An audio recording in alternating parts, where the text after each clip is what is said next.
All right, it's a privilege to be with you all, and we'll go ahead and get started. I have no financial disclosures.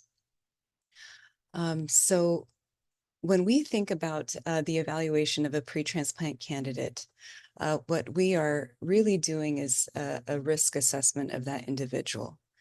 And there's a series of processes, and many of you all are aware of this. I see that we've got a fair number of coordinators on the line, which is great.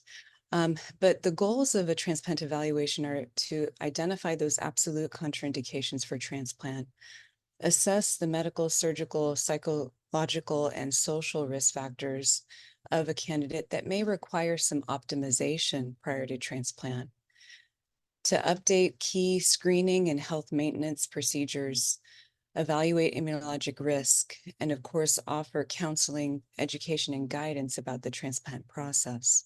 Sorry to interrupt, Dr. Edwards. Could you speak a little bit louder? On dialysis or have an eGFR less than 20 mLs per minute, with an expected life survival of greater than 2 to 3 years. And of course, the goal is always to be able to increase the evaluation of preemptive candidates, those that can be referred when their eGFR is less than 30, who are expected to progress to end-stage kidney disease and perhaps are anticipated to start dialysis within 6 to 12 months. If we look at the landscape of our wait list, the cause of end-stage kidney disease continues to be predominantly due to diabetes and hypertension. Glomerular disease makes up the number 3 cause of end-stage kidney disease, followed by polycystic kidney disease, and then others. And you can see that a fair amount, greater than 10% of waitlisted candidates are actually retransplant individuals. When we think about the demographics of our wait list and those demographics that portend the highest perioperative risk, we know that age definitely plays a factor. We can see that a growing number of our waitlisted candidates are over the age of 50. They have a high predisposition to diabetes, with greater than 45% of them being diabetic. And then when we look at our body mass index, we know that a substantial amount, greater than a third of the wait list, have a BMI greater than 30% and qualify as obese. So highlighting a little bit more on the obesity challenge, we know that it can offer some increased risk, predominantly perioperative risk. We know that obesity is an independent factor for cardiovascular events. And when looking at graft-specific outcomes, the effects of obesity can lead to higher rates of delayed graft function. Specific post-transplant complications, we know that predominantly these involve the surgical incision site. BMIs greater than 26 carry an increased risk of wound dehiscence. BMI greater than 32 is associated with increased blood loss and an increased risk of ureteral strictures. And BMIs above 34 do increase the risk of abdominal hematomas. And for all of these reasons, we quite commonly have BMI cutoffs for our candidates here at Houston Methodist, BMI less than 35. But we know that overall, even though there may be these complications, obese individuals with end-stage kidney disease still gain a substantial benefit from transplant. Namely a 66% reduction in the risk of death compared to those that remain on dialysis. And thankfully, they have equivalent 1-year patient and graft survival. So according to KDIGO's guidelines, they do not have a clear recommendation for denying individuals based on BMI. They suggest that candidates not be excluded from transplantation because of obesity, whether that's defined by a BMI cutoff or a waist to hip ratio. And definitely they continue to support weight loss interventions to be offered to candidates with obesity prior to transplantation. So what are some of the future initiatives that we can focus on as it pertains to our obese waitlisted recipients? Well, bariatric surgery. We know that it's safe and effective. Done before or after kidney transplantation results in similar maintenance of weight loss with improved long-term allograft survival. An interesting study by Spagari and colleagues showed that simultaneous sleeve gastrectomy and robotic kidney transplant with simultaneous versus kidney transplant alone yielded a significant benefit in BMI reduction. The average BMI of these individuals was 44 at the time of transplant. For those who underwent the simultaneous kidney transplant and sleeve gastrectomy, they had a substantial reduction in BMI, on average 8 to 10 points, compared to those that had a kidney transplant alone, who ultimately ended up increasing their BMI over time. One important thing that I think we are trying to do more and more is recognize the challenge of the distribution of adiposity.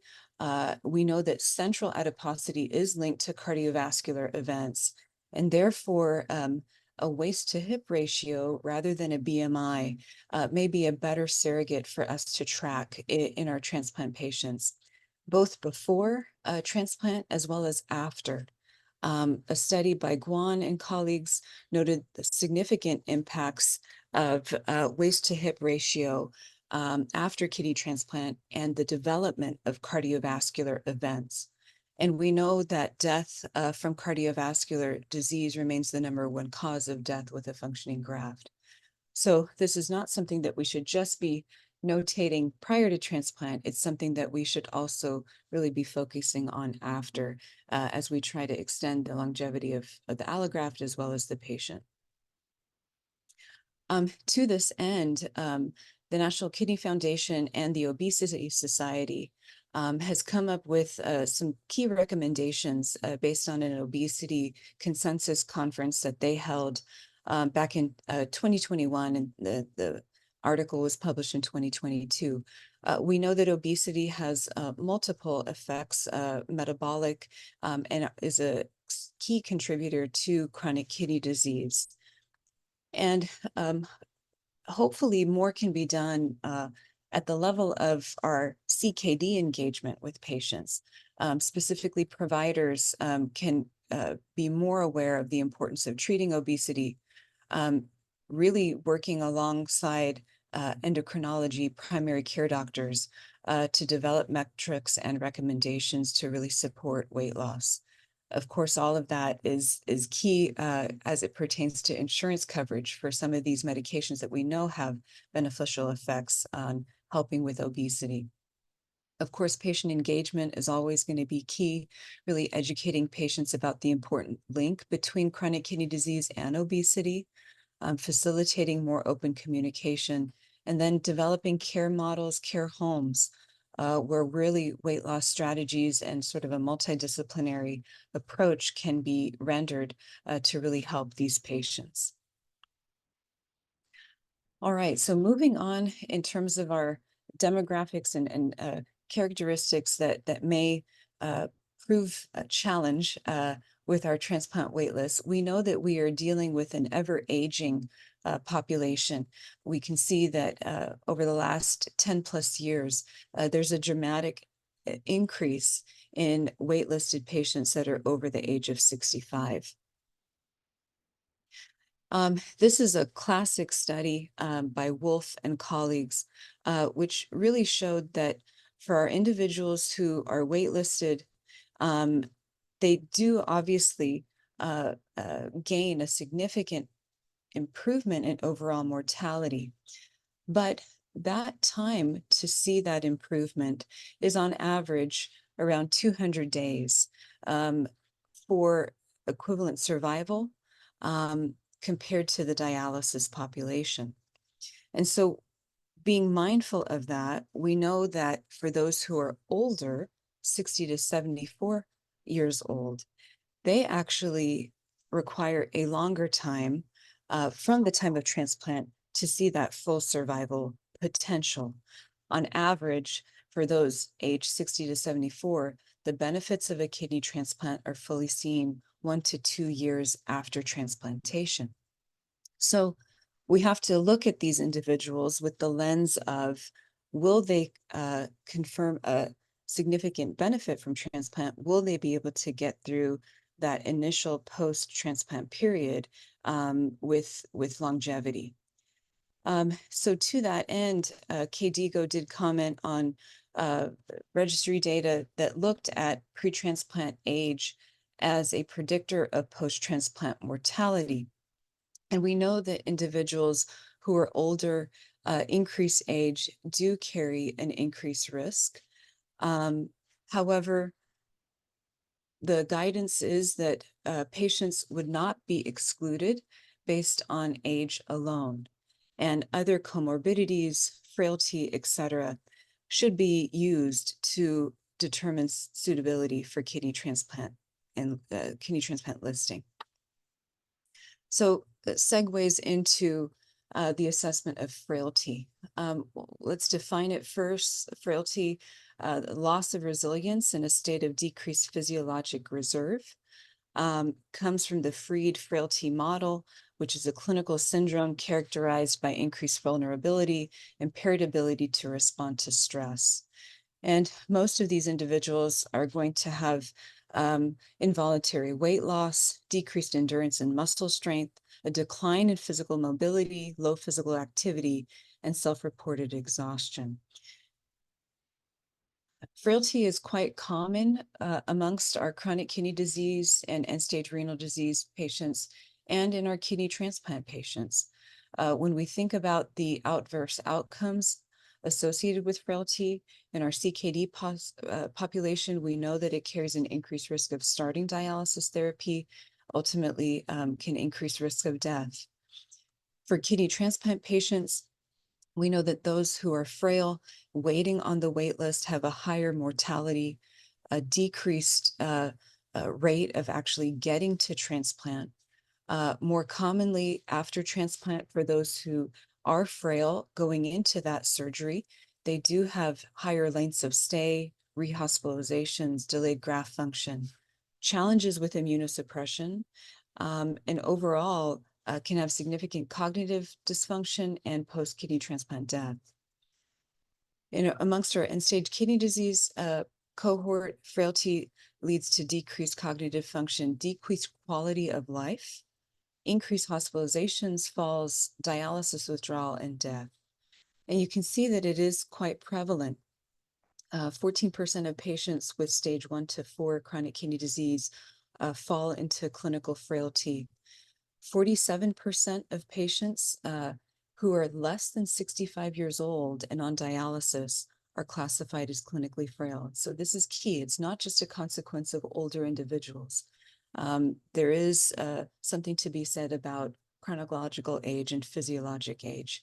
And we know that for a lot of our young dialysis patients, they can still have challenges with frailty. And then frailty prevalence for our patients at the time of kidney transplant can be as high as 20%.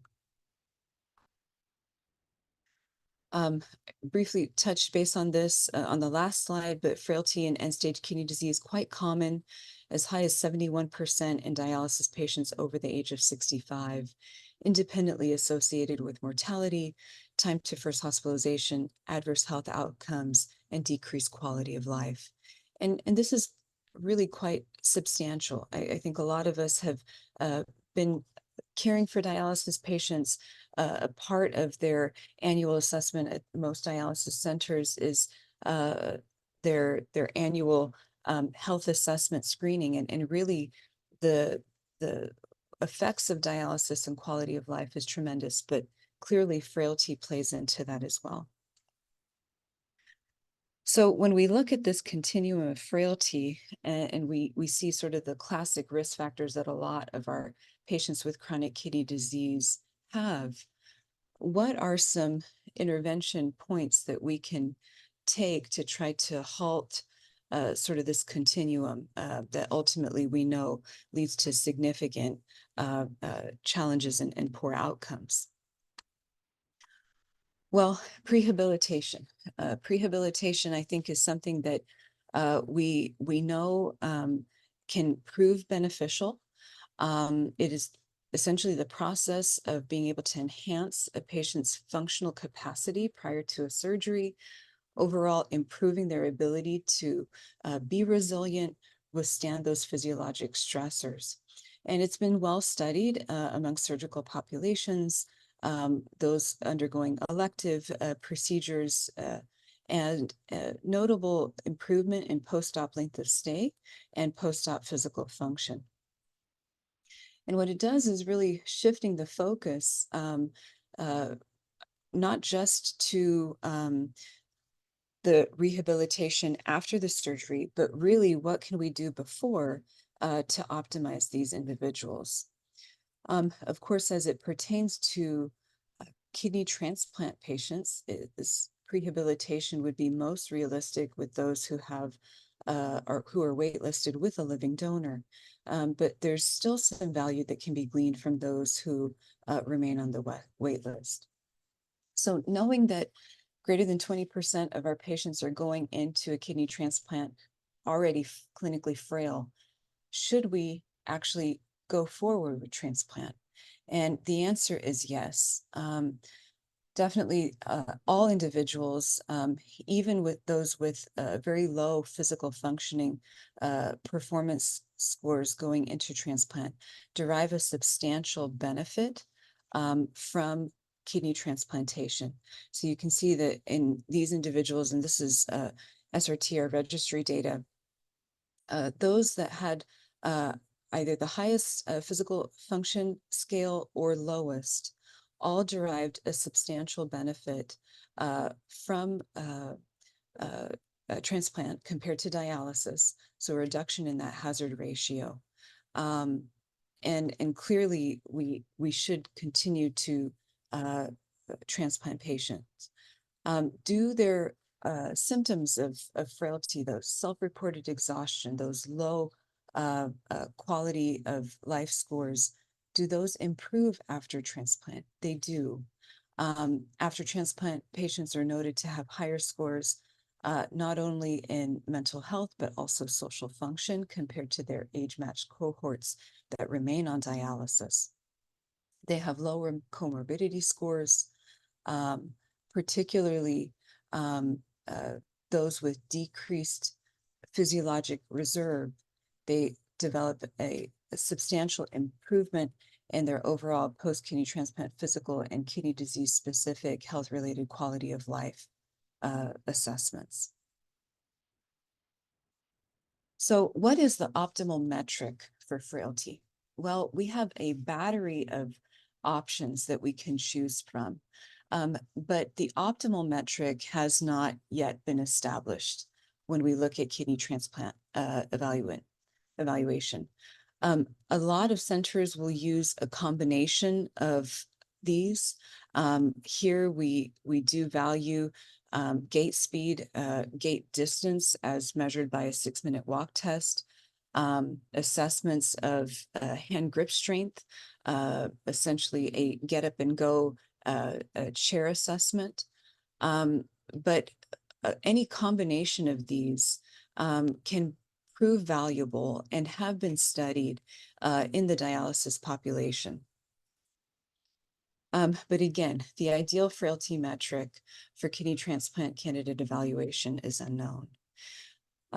There's been lots of work done by the American Society of Transplant and the American Society of Transplant Surgeons to try to identify how we can standardize the process of evaluation of frailty, knowing that it's quite common, and knowing that if we identify these frail individuals, they can significantly benefit from physical therapy and rehabilitation.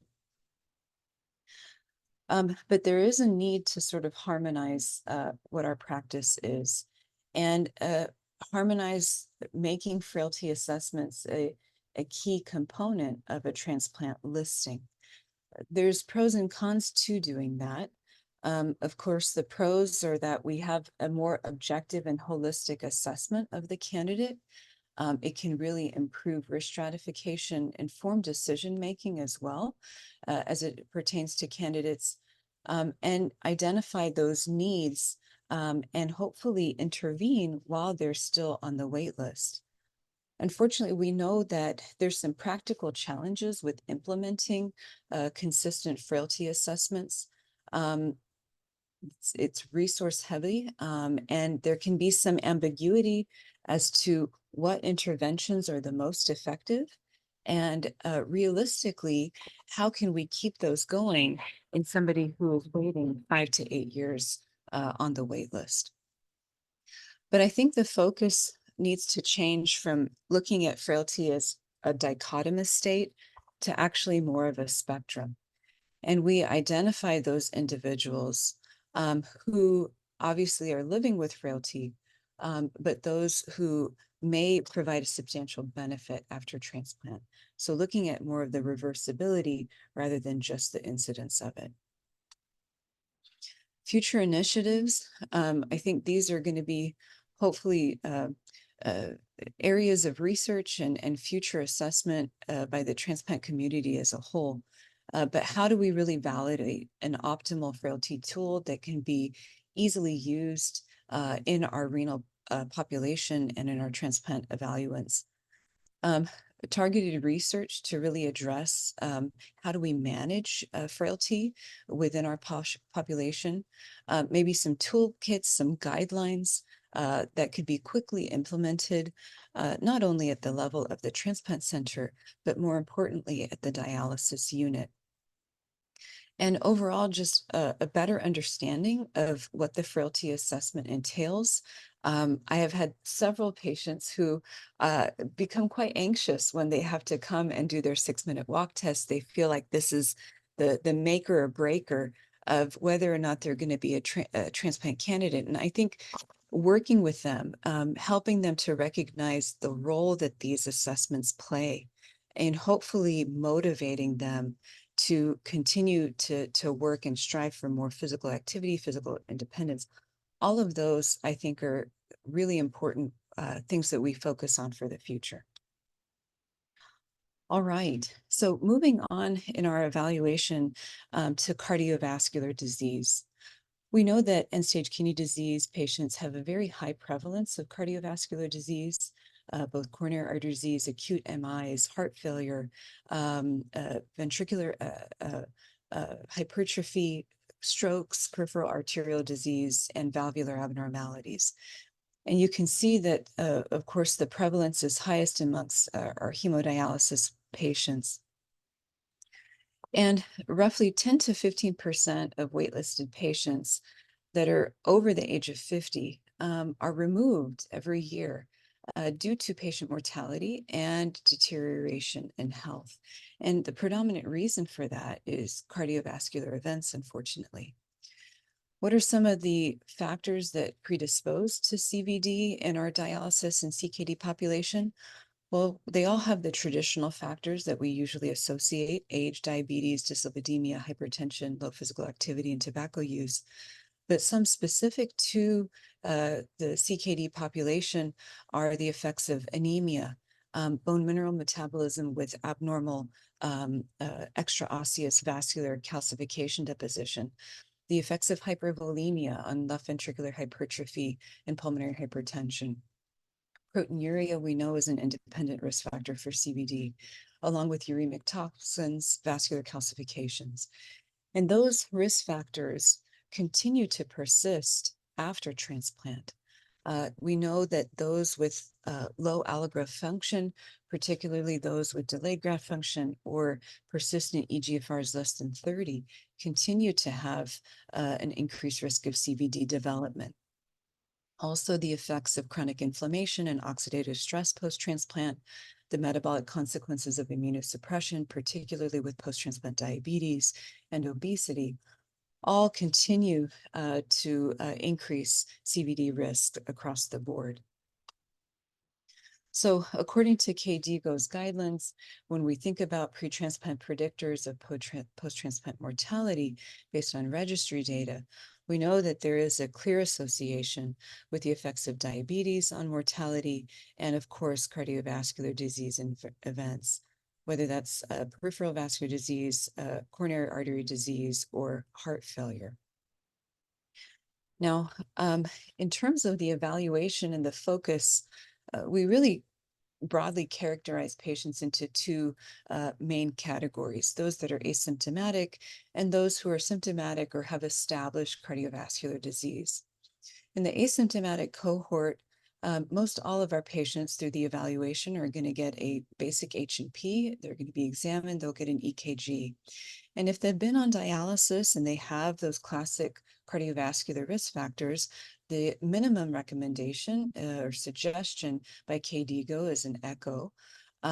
Based on ACC/AHA guidelines, an annual EKG is recommended. And if they do have a history of amyloid, then cardiac imaging, of course, is recommended as well. For those who have symptomatic or known cardiovascular disease, there's some additional guidance that KDIGO gives. The most important of which is the fact that revascularization to decrease perioperative risk is not routinely recommended. If revascularization is indicated, it should ideally be performed prior to transplant. And there should be a concerted effort to optimize medical management with beta blockers, statins, aspirin, etc. Possible exclusions in terms of CVD history that would preclude an individual from transplant: uncorrectable coronary artery disease, 3-vessel coronary artery disease without revascularization, a left ventricular ejection fraction that is less than 30%, or severe valvular disease, and of course those that have severe heart failure. Of course, these individuals would be evaluated best for simultaneous heart-kidney transplant. So what has really changed that paradigm of revascularization of everyone, every stentable lesion deserves a stent? What has changed in that paradigm? Well, it's really the results of what we found with the ischemia CKD trial. This was basically a trial that enrolled a fair number of patients with chronic kidney disease, over 700 with eGFRs less than 30 or dialysis dependence, of which 179 of those were actually waitlisted for kidney transplant. And those individuals had moderate or severe ischemia on a stress test, and they were randomized to either an invasive strategy, which was coronary angiogram with revascularization with medical therapy, or a conservative strategy with medical therapy and subsequent angiography if they failed medical therapy alone. And what were the findings? Well, contrary to their original expectation, the invasive strategy, the angiogram route, did not confer cardioprotective benefit. There was no difference observed between the primary outcomes of 3-year event rates of death or non-fatal myocardial infarction compared to the conservative optimal medical therapy approach. And furthermore, there was a 3.76-fold higher hazard ratio of stroke, a 48% higher hazard ratio of death or initiation of dialysis. Those were seen in those that had the invasive strategy versus the optimal medical therapy strategy. Another subsequent meta-analysis that looked at CVD interventions, so interventions for cardiovascular disease, specifically to reduce perioperative risk, found no difference in all-cause mortality, major adverse cardiovascular events in individuals who are managed with revascularization versus optimal medical therapy prior to transplantation. You can see that of those, the risk ratio was 0.78, confidence interval being quite wide. And again, showing that the overall role of an intervention purely to decrease perioperative risk is not recommended amongst our waitlisted patients. Well, what do we look at beyond coronary artery disease? We know that our end-stage kidney disease patients carry a high burden of valvular disease, pulmonary hypertension, atrial fibrillation. We know that these cardiovascular comorbidities can decrease access to kidney transplant and increase overall mortality. And they can also impact post-transplant outcomes. Valve repair associated with a 2-year mortality of 40% if done after transplant. And atrial fibrillation is associated with an independent risk of graft loss, mortality, and ischemic stroke. Unfortunately, good quality studies on the management of these conditions post-transplant is lacking, but we're really gleaning what we can from the non-transplant cohorts and really trying to optimize those other coronary or cardiovascular items. Well, what's on the horizon? One of the exciting and I think long anticipated results of a trial forthcoming will be from the CARSC study, which is basically going to help us and guide us in terms of screening asymptomatic waitlisted candidates. Seems like we have a good understanding of what to do when they're symptomatic, but what do we do when they're asymptomatic? So the CARSC is the Canadian, Australian, Asian randomized trial of screening kidney transplant candidates for coronary artery disease. Investigator-initiated, multi-center, non-inferiority, 2 parallel arm randomized trial that's still actively enrolling. The hypothesis is that after screening, your initial candidate for waitlisting, for waitlist entry, no further screening for coronary artery disease would be non-inferior to the current standard, which is screening routinely all asymptomatic waitlisted patients at regular intervals according to their perceived risk.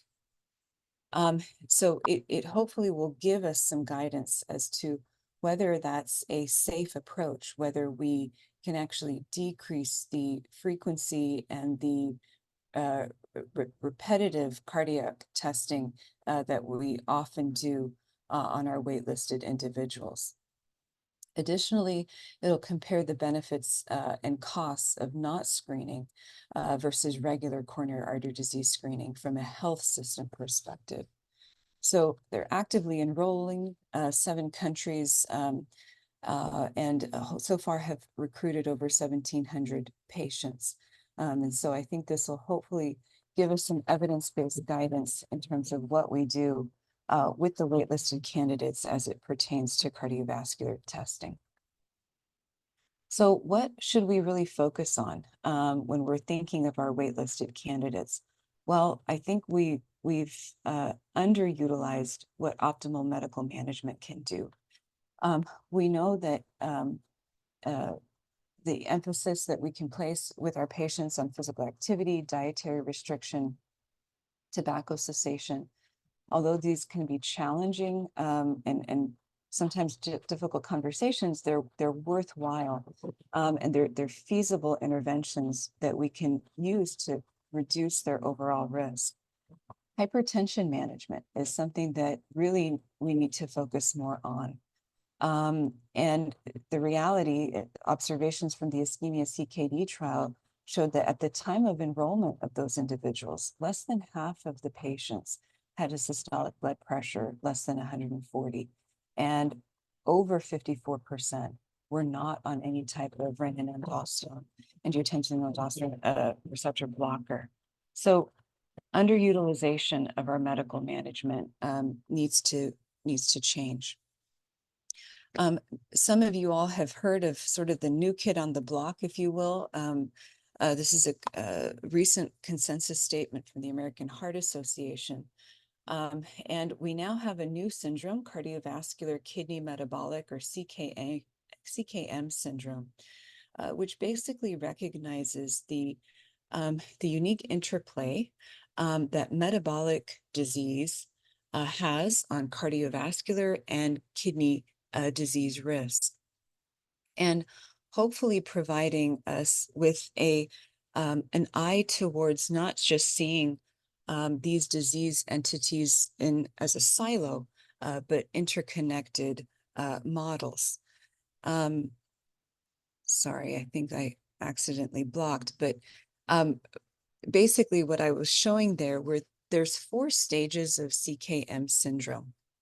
And those are defined basically by varying metabolic risk factors, the classic hypertriglyceridemia, hypertension, diabetes, also those who have subclinical cardiovascular disease or risk equivalents, and of course chronic kidney disease as well, and then stage 4 being those with clinical cardiovascular disease with CKM syndrome.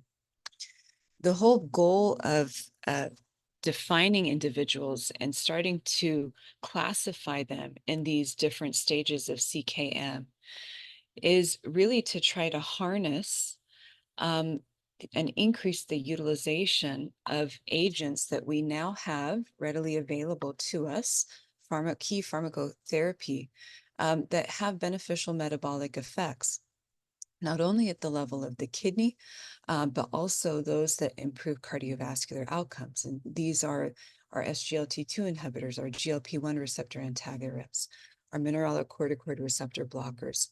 So all of these are now being utilized more at sort of the grassroots CKD stage level to truly try to impact long-term CVD risk. So hopefully that provides us a little bit of a summary in terms of where we go with cardiovascular disease. And I think, again, really focusing on what can we do at the CKD stage is really what's going to be front and center on our minds as general nephrologists. Okay, so last I'd like to focus a little bit on glomerular disease, specifically amongst our waitlisted candidates, and the risk that pertains in terms of post-transplant recurrence. Looking at the prevalence and cause of end-stage kidney disease, we know that glomerular disease makes up the 3rd most common cause of end-stage kidney disease in waitlisted individuals. And we often spend a lot of time and focused effort on trying to see if individuals who are coming to us for kidney transplant eval have had a kidney biopsy in the past, truly trying to investigate the cause of their kidney disease in order to really identify those who would be at risk of disease recurrence post-transplant. So the guidance, of course, that KDIGO gives is that we should make our best effort to identify the cause of end-stage kidney disease and then advise candidates about disease-specific risk of recurrence and resultant impact on graft loss. I think the main glomerular entity that we most commonly encounter in the post-transplant setting is recurrent focal segmental glomerulosclerosis. It offers some immense challenges when we do encounter this. Recurrence rates after transplant vary anywhere from 30 to 60%. And the pathogenesis of recurrent FSGS, unfortunately, still remains largely unknown. Despite multiple treatment approaches, plasmapheresis, anti-CD20 therapy, etc., resistant disease and graft loss remain common. But one emerging role is, of course, the benefit of genetic testing. Many of us are familiar with now the key aspects and options that we have in terms of genetic testing. And specifically, there are over 50 genes that have been associated with FSGS. Children with FSGS have a higher prevalence of monogenic or familial genetic FSGS, as high as 30% versus adults. And these classic genetic FSGS cases carry a low risk overall of recurrence after transplant. So if we're able to identify those, we can have a little bit more of a sense of reassurance that their risk of recurrence may be less. The exception to that is in those who have the NPHS1 mutation, which is the Fin major type, classically seen in those predominantly living in Finland or Finnish origin. Though that specific mutation carries quite a high risk of recurrence, as high as 30% for primary FSGS. But in those other monogenic or familial genetic variants, those pathogenic variants are very podocyte specific. They're intrinsic to the kidney. And therefore, if those individuals receive a kidney transplant, their risk of recurrence is less. One other factor that may weigh in terms of our FSGS cohort is the impact that ApoL1 plays. ApoL1, apolipoprotein L1, high-risk variants have been found in individuals predominantly of sub-Saharan ancestry and have been associated with FSGS. ApoL1 related FSGS should not recur after the transplant, as there's kidney specific expression of those ApoL1 high-risk variants, and that is the specific driver of podocyte injury. So when we see that biopsy saying secondary FSGS, we always try to use our ability to weigh in, were they nephrotic, were they non-nephrotic, et cetera. But now with the utilization of genetic testing, we can really have a better assessment and hopefully a little bit more reassurance. So looking at glomerular disease and risk of recurrence in general, we briefly talked about FSGS being one of the higher glomerular diseases with recurrence post-transplant. Graft loss rates are noted here, can vary anywhere from 20 to 57%. The KDIGO recommendations generally advocate for genetic testing, particularly in young adults. Sorry for that typo. The routine use of preemptive plasma exchange and anti-CD20 based on the guidelines is not recommended. For those that have membranous nephropathy, assessment of PLA2 receptor antibody is important and should be monitored in the post-transplant period. Again, preemptive utilization of rituximab at this time is not recommended for those individuals. If they do recur, it is fairly soon after transplant, 1 to 3 years. And so for those that are particularly PLA2 receptor antibody positive, it is prudent for us to continue to monitor those levels and those titers. IgA nephropathy carries a fair increased risk of recurrence up to 30%, anywhere from 3 to 5 years post-transplant, and can cause significant graft loss. We know that the histologic recurrence that we see with IgA is definitely more pronounced than clinical recurrence. But I would say that now that we have so many more tools in our toolbox to use against IgA, I think it is prudent for us to look at that with a second look, not just dismissing it as histologic recurrence and we don't need to do anything more, but really trying to be on the defense on how can we protect those kidneys from ultimately recurrent IgA and graft loss.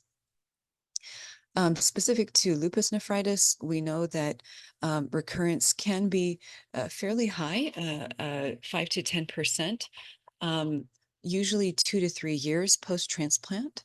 Ideally, we reduce our risk of recurrent lupus nephritis by ensuring that lupus is actively quiescent prior to kidney transplant. And of course, we always, as a part of the lupus evaluation in those individuals, evaluate them for antiphospholipid antibody syndrome. In terms of our vasculitides, ANCA positivity, anti-GBM, definitely there is a role for making sure that they are clinically quiescent prior to kidney transplantation, and ideally in clinical remission prior to moving forward with transplant.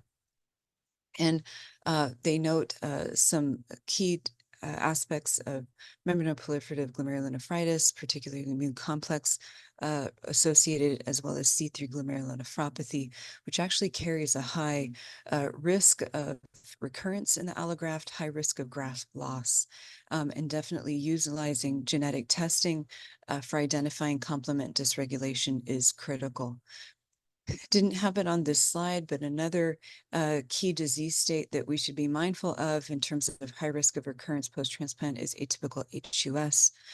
Definitely utilization of genetic testing and complement abnormalities can inform us as to their post-transplant risk, and also guide us in terms of pre- and post-transplant pharmacotherapy, namely with eculizumab.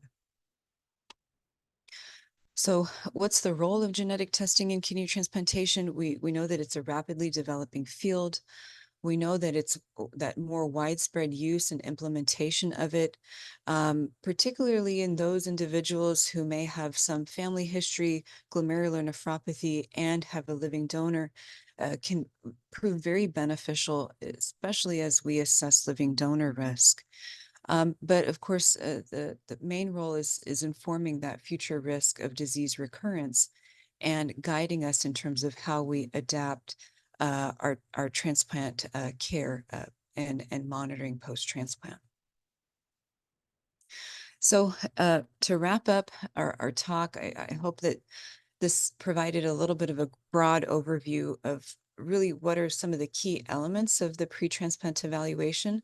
Of course, getting that risk assessment in, but hopefully defining some future focus, hopefully more evidence-based guidance.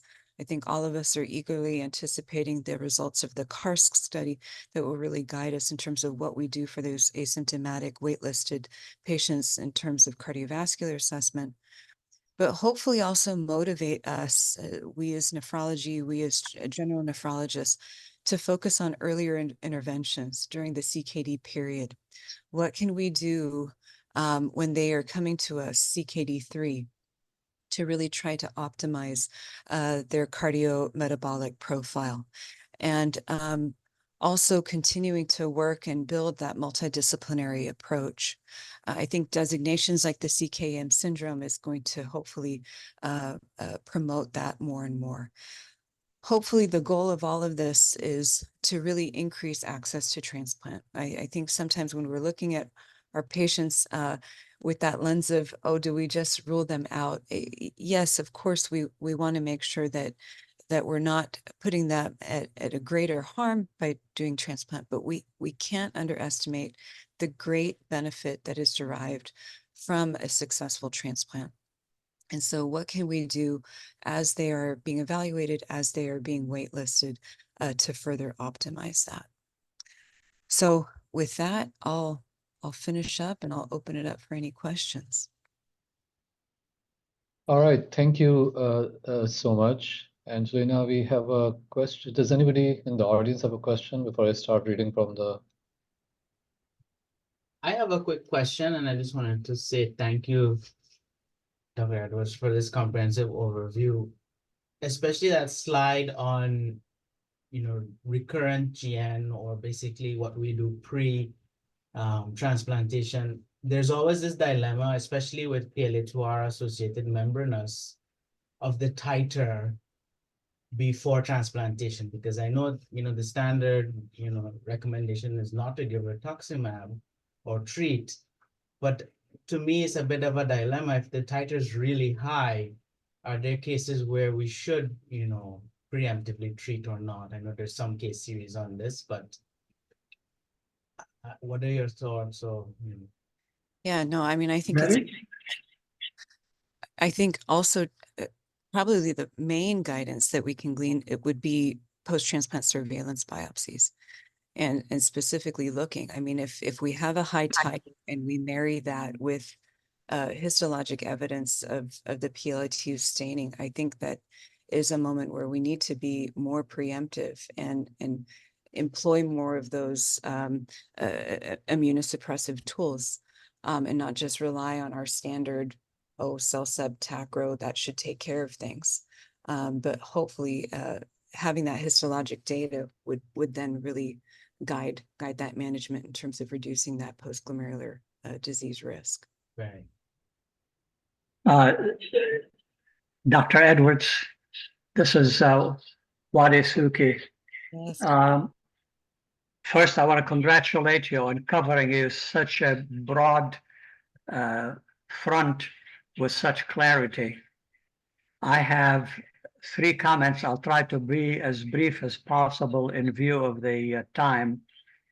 First, with respect to obesity, I think it is time somebody tries the new obesity drugs made by Eli Lilly and Novo Nordisk, initially intended for diabetes.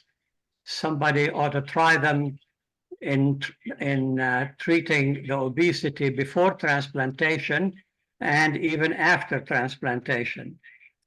My second comment has to do with sarcopenia. Sarcopenia is multidimensional, but one of the components, I'm sorry, I'll talk about frailty. Frailty is multidimensional, but one important component is sarcopenia. One way of assessing muscle mass, about which there have been several recent publications, is the difference between the clearance with creatinine and the clearance with cystatin C. So that's one tool of getting an idea about muscle mass. And the last comment has to do with pulmonary hypertension. We have published a series from Methodist Hospital of patients with pulmonary hypertension who were transplanted. And there are 2 important points. One is the outcomes were not different in patients with pulmonary hypertension from those without. The second is 59% of the patients with initial pulmonary hypertension with cardiac remodeling after transplantation, the pulmonary hypertension disappeared. No, those are great points, Dr. Suki. Thank you so much. And yes, I think you're right. We are a little bit more cognizant of impact that pulmonary hypertension has, but thankfully good outcomes post-transplant, especially as we see improvement of their volume status and of course that cardiac remodeling.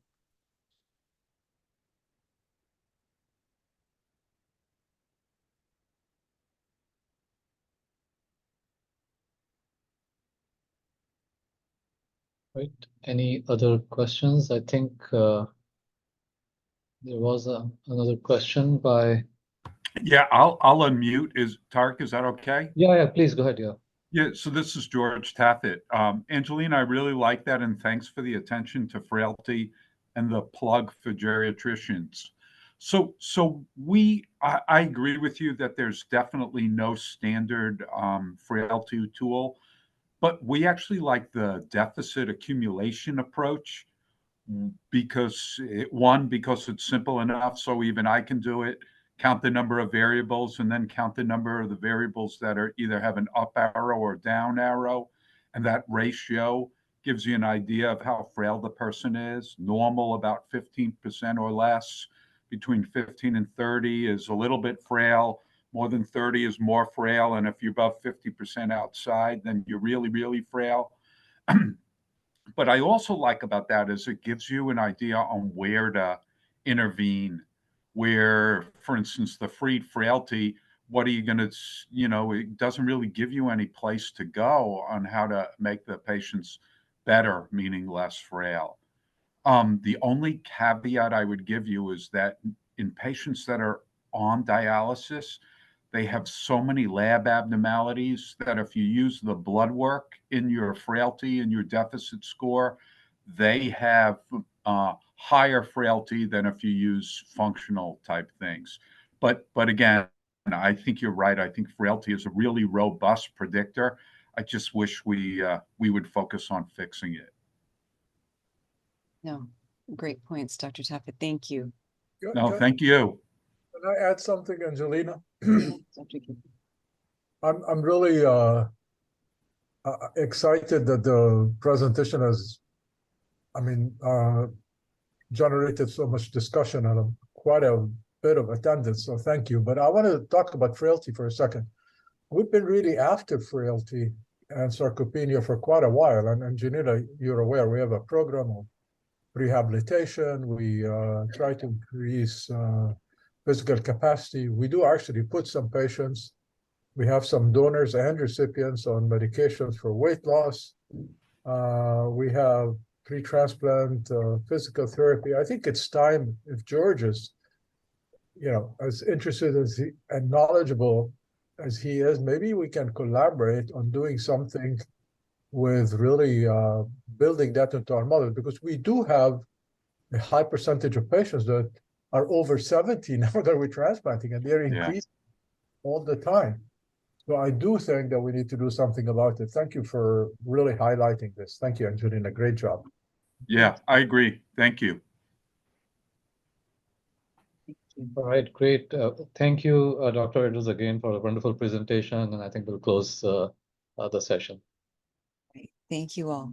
All right, bye-bye.